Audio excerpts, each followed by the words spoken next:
Hi everyone. Well, today it's a very, very special day because, my name is Mayra Cordero and I created the happy hours. And the happy hours are all about just enjoying sustainability and happiness. That's my mission, for you to enjoy it. How do we do that? I got in contact with amazing people, and some of these two ladies, one of them is Chris from to bridge gaps, and I talked to her about sustainability and suggest to watch The Minimalist.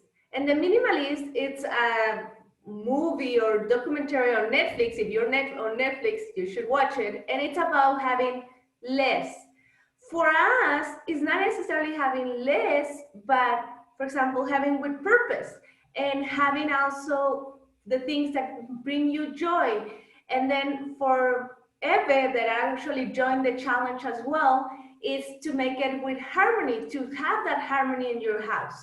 Now, today, like I said, so special because we have Maria here, who has many years of experience, not only on her house to make all her house bring joy, but also to the companies. What are the companies and the individuals to bring that joy? So Maria, thank you so much for being here. Do you want to give us I would love to give them all your bio, but can you just give us, what are your superpowers? Oh, thank you. So I for many years, I worked in corporate America, and for the last 13 years or so, I've had my own business. My superpowers, I've always been in a role of training and developing people. So whether that's creating programs to help them grow and grow skills, to enlighten them in my consulting business, helping not only individuals, but also business owners and executives see the light and see the path forward, whatever that means for them, whatever they're seeking. So that is definitely one of what I would consider my superpowers. I also, in that same light, is identifying and finding and really being a mirror for not only my clients, but individuals, to help them see things that are really right in front of them that they can't see. And a lot of times that is untapped potential or innovation or an easier way to do something or a way to find their true purpose. So that's an amazing superpower. Yes. Thank you. And with Challenge 21 Happy, like I was saying, letting go things that we encourage everybody to be part of the challenge, which is basically just let go things of you don't use, you don't need, to really enjoy what you do need, enjoy, and value, right? And Maria, for the companies, what do you see in the companies that sometimes is the things that they have the most, that they don't let them see what they need or what they could really enjoy? Yeah, it's interesting because there is a concept, if you will, called lean, which is very prevalent in manufacturing companies, but it's really gone to lots of other industries. And if you think about that term lean, it really does mirror that minimalism. Really what it is reducing any redundancies, anything that is top heavy, which a lot of companies are. There's processes that get in the way of people being able to either perform or the companies being able to grow. And it's this theme of lean sometimes is a very understood term, but it doesn't happen easily in the implementation. And so it's to help them really in the workflow, what we'll call workflow, is to really trim that down and get rid of any redundancy, which really is lean. That's the principle of lean. And what ends up happening is freedom for people to be empowered to do things in an innovative way, to not feel like, oh, I have to start and then I have to get this approved by so-and-so, or I have to do 10 steps when really 3 would be appropriate. Right. So it's really about helping them to see that and finding ways to, and challenging them to not do things the way they always have done. Right. So, not because you haven't done that for years, that means that you have to continue, right? Your past Right. doesn't equal your future if you don't want to. You can Right. change things around. And like, for example, in your experience, one company, without saying names, but one company that you helped and that you said, you know, they were doing this specifically, and I suggested this, and this was the result. Well, there was a company that I worked with that had a very top heavy and very bureaucratic, if you will, system of having people be able to get what they need to do their job. And part of that was because of they thought that that was the way that they could control costs. But it involved, I'm being facetious here, but it involved, maybe 60 people to get something that one person could have done. Right. Right. And so I recommended creating, first of all, to trim all of that out and creating really an automated system that would allow them to filter out some of that, how many people needed to touch this before the person could get what they needed. And it really freed not only the employees up to be able to quickly have at their fingertips the resources they needed, but also the system really allowed transparency and visibility so everybody could see what was happening.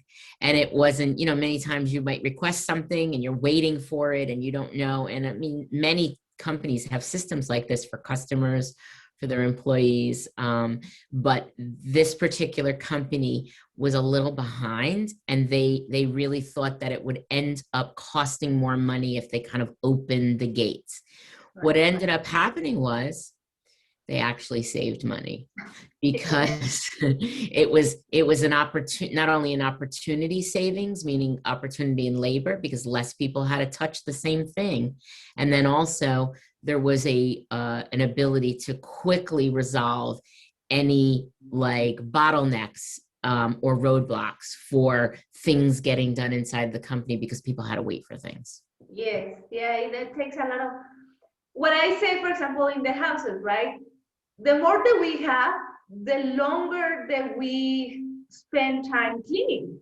Yes. And it applies to our business as well, right? Yes.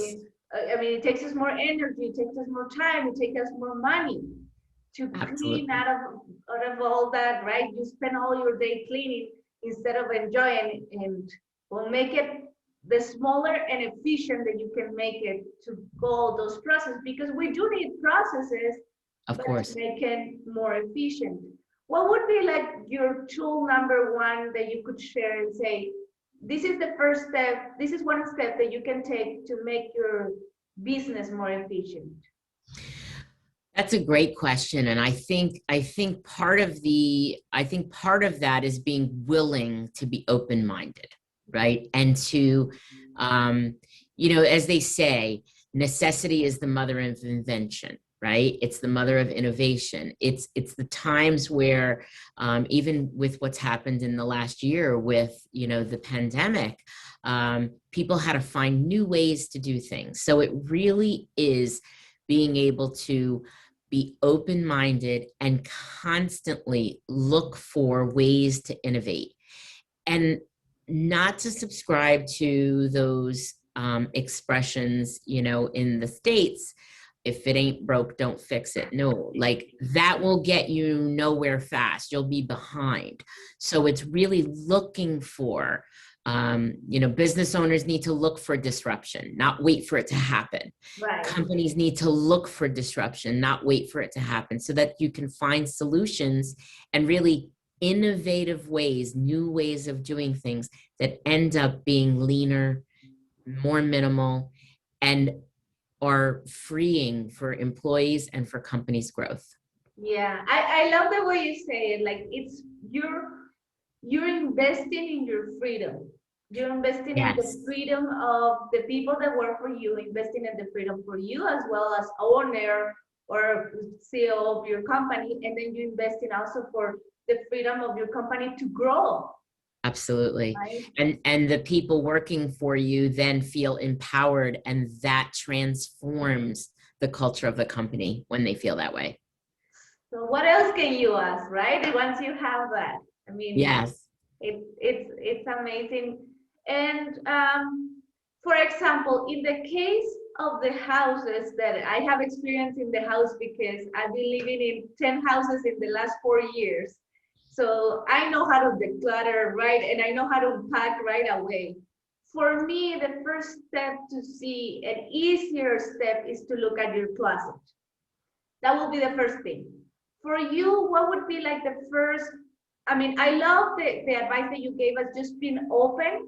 For me, I am the happy hour, so for me it would be like rethink, just rethink. I mean, come on, what do you have? What do you have it, right? So after that step, being open, what would be the next one thing that they could just start little by little, like looking up, being open to what, right? Yes. Great question. What it would be is, and it's this exercise that I actually is very helpful that I give a lot of companies to do, something called tolerations, where they get very visible and they look at processes, or they look at procedures or things, that the path of things in their company, whether that means if they're producing something, if it's the workflow, or if it's they're delivering something to a customer. What does that path look like? Looking at that path and process and identifying all of the steps in that process, and which ones are absolutely necessary. So to rethink it, are there new ways? Now, here's really the key, though, is you've got to make time for that. Right? A lot of times what happens in companies is so busy delivering and working and being tactical that we don't take the time to sit back and be strategic. So definitely need to be able to look at that. So it's very similar to cleaning out your closet, right? You look at your closet, you figure out, what do you need? What don't you need? What could you do without? All of those things. It's really the same principles that apply to looking at whatever process. Take one and see if you can fix it. So the tolerations is, what have you been tolerating? Like, it doesn't work well, but it works, but you're kind of just going along with it. And then figure out how to solve and streamline that process to improve it. Yeah, I love it. I love that question. What have you been tolerating? Because it applies at any part of your life. I mean, what have you been tolerated that is not letting you go from, oh, I should do this, to I must? Yes. Because the I must is the one that is going to shift. And the other thing that you told us about taking that time, because sometimes I hear us say the other day, like, we are so busy making a living that we forget to live. To live. Right? Yes. And the same thing applies for our business. I mean, we're so busy trying for our business to get a revenue, to have that income, right? That we forget that we need that time to look. I was in a workshop the other day, and I also say, like, a good CEO or owner of the company is the one that sees the present, enjoys the present, but looks at their future. Like, what would be in the future that you have to be doing? I mean, you have to be looking at both places, right? So when you take into that one procedure, because I love Maria's advice, look at one of your patterns that you're doing, one of the things that you're doing, because with the house, I know a lot of people say, okay, I'm gonna clean my house, and then you get all fired up. Yes, too much. Yes, and it's too much, and you become overwhelmed, and then you're like, oh, I was right, I cannot do anything, right? Or I cannot change anything. So let's leave it like that. And no, I mean, it's one step at a time, right? They Absolutely. did not build the Eiffel Tower back there Yes. in one day. I mean, it takes time. Right? Yes, yes. Yeah, and what's great about that exercise is, you observe things, what are you tolerating, and then pick one to fix it so that it doesn't come back, or doesn't return to that inefficient state. So that's a great way to put it. Yes, just one. So today you have homework, look at one, think about, rethink which one of those you can just tag today. Our next question would be, how can you help them? If they're interested, how can they connect you to continue living this joy and happiness in their lives.